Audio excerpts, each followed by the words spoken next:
ओम नमः शिवाय।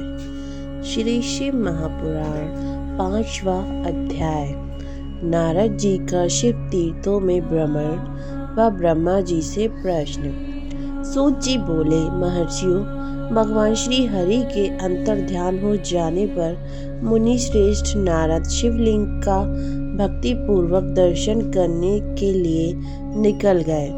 इस प्रकार भक्ति मुक्ति देने वाले अनेक शिवलिंगों के उन्होंने दर्शन किए। जब उन रुद्रगणों ने नारद जी को वहां देखा तो वे दोनों गण अपनी श्राप की मुक्ति के लिए उनके चरणों में गिर पड़े और उनसे प्रार्थना करने लगे कि वो उनका उद्धार करें। नारद मुनि, हम आपके अपराधी हैं। राजकुमारी श्रीमती ने श्राप दिया था, जब आप हमारी जीवन रक्षा का उपाय कीजिए। हमने अपने कर्मों का फल भोग लिया है। कृपया कर हम पर प्रसन्न होकर हमें शाप मुक्त कीजिए।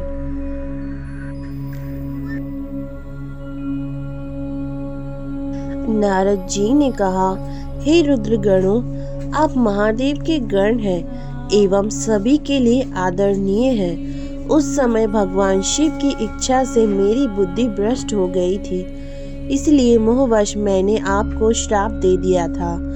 आप लोग मेरे इस अपराध को क्षमा कर दें, परंतु मेरा वचन झूठा नहीं हो सकता, इसीलिए मैं आपको श्राप से मुक्ति का उपाय बताता हूँ।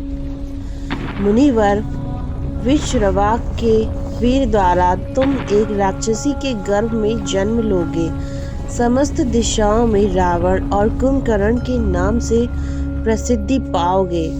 राक्षस राज का पद प्राप्त करोगे। तुम बलवान व वैभव से युक्त होगे। तुम्हारा प्रताप सभी लोगों में फैलेगा।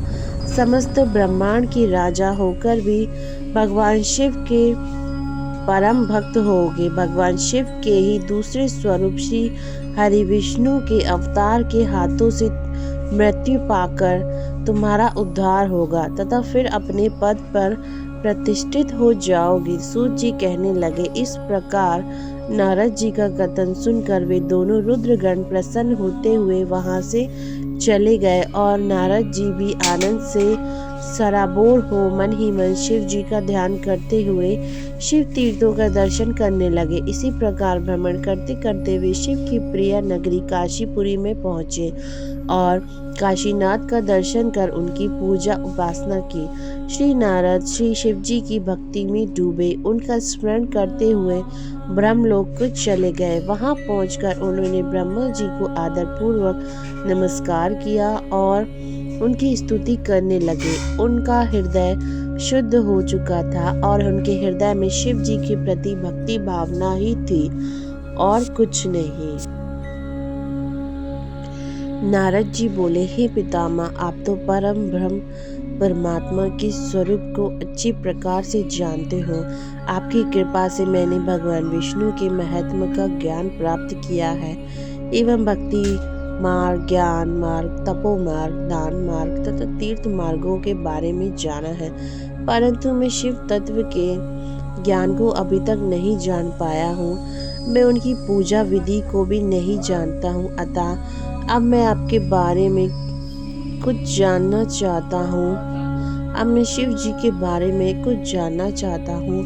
मैं भगवान शिव के विभिन्न चरित्रों, उनके स्वरूपों तथा वे सृष्टि के आरंभ में मध्य में किस रूप में थे, उनकी लीलाएं कैसी होती हैं और प्रयाग काल में भगवान शिव कहाँ निवास करते हैं, उनका विवाह तथा उनके पुत्र कार्तिकेय के जन्म आदि की कथाएं मैं आपके श्री मुख से सुनना चाहता हूँ। भगवान शिव कैसे प्रसन्न होते हैं और प्रसन्न होने पर क्या क्या प्रदान करते हैं, इस संपूर्ण वृत्तांत को मुझे बताने की कृपा करें। अपने पुत्र नारद की ये बातें सुनकर पितामह ब्रह्मा बहुत प्रसन्न हुए।